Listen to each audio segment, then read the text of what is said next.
And the Biden administration hates Netanyahu the way they hate Trump, the way they hate DeSantis, the way they hate anybody who doesn't agree with them, because these are very sick bastards. Joe Biden has actually sided with the Iranians in many respects. He just gave them $6 billion.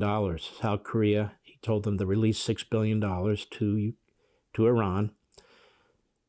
And he does that, and within 48 hours, the Iranians are surrounding 4,000 of our naval personnel on one of our ships with hundreds of drones and their speedboats.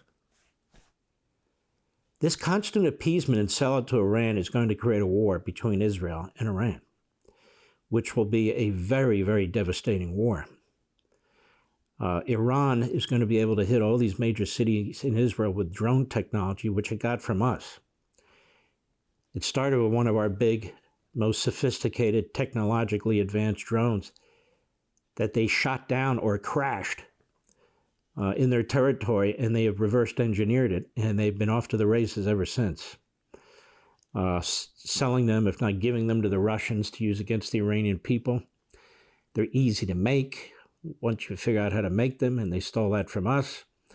And they can make them very quickly. Obviously, they're just machines. There aren't people who are flying these things, physically flying each one of these things. And they can strike at long distances. So that's just another thing Israel's going to have to worry about, because they don't have enough missiles in their Iron Dome system to be shooting down waves and waves of drones. So it's going to be very ugly. In the meantime, they're going to be searching out, trying to figure out how to destroy their nuclear weapons, or their almost nuclear weapons that are so deeply buried into mountains and underground now that it's going to take really enormous type of weaponry to do it. I suspect, I have no firsthand knowledge, that behind the scenes, they're doing their own Manhattan Project. By that, I don't mean nuclear weapons. They already have those. But they're developing weapons that are real bunker busters, because they're going to have to do it on their own. Joe Biden is not their ally. We are, the American people, but Joe Biden is not. And he's giving every indication to the Iranians that the Israelis, at least at the outbreak of war, will be on their own.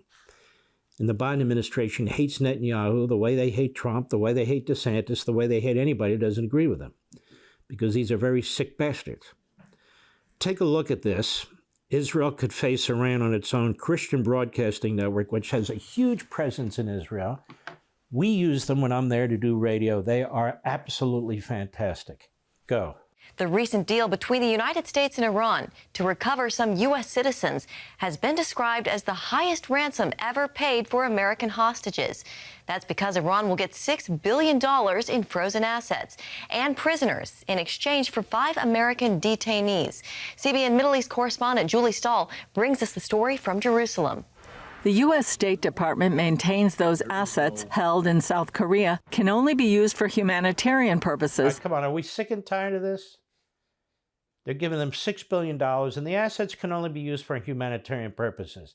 Is this a joke by this sickening regime of ours that costs lives in Afghanistan, where the women are now treated like chattel, and they're going around slaughtering our allies, and we still have about 1,000 American citizens there? Is this a joke?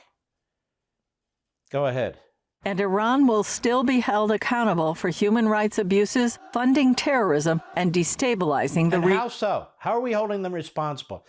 They have the most successful, right now, oil industry that they've ever had. They're selling oil barrel over barrel to the Chinese and to whoever else needs it who's our enemy, to the North Koreans. Under Trump, he put his foot down. He stopped it. That economy was dying. The people had organized to overthrow that regime. Then in comes Biden and reverses everything. Or I should say his Politburo. Go ahead. Nothing about our overall approach to Iran has changed.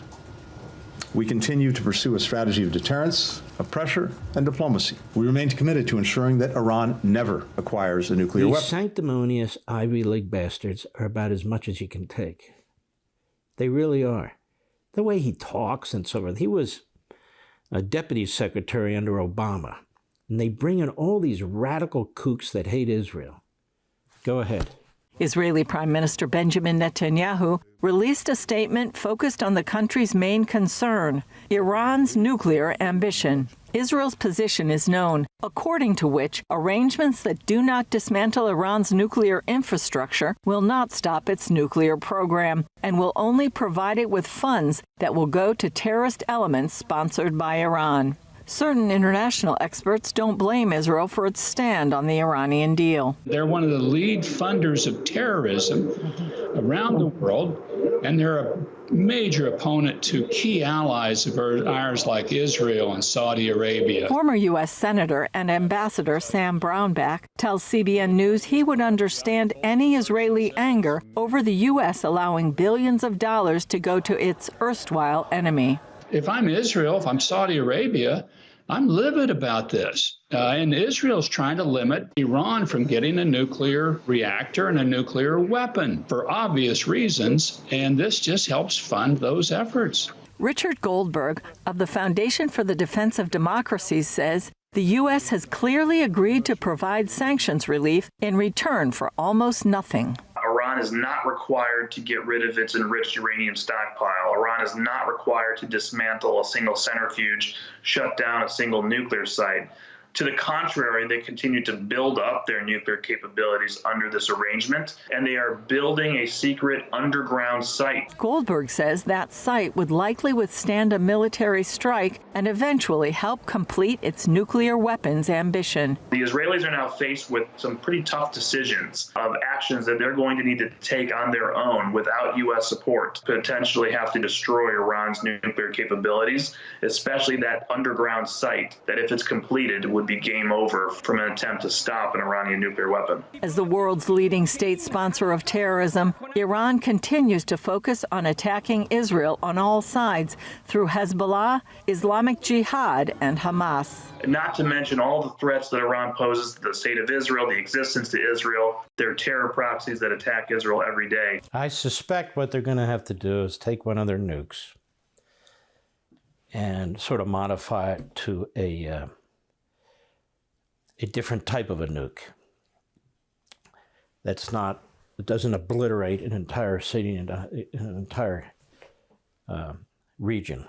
And that can be done. We have those types of nukes too, as maybe the only way to reach that site that's buried so deeply underground. We have weapons in the United States that potentially could take that out, but the Biden administration won't give them to Israel.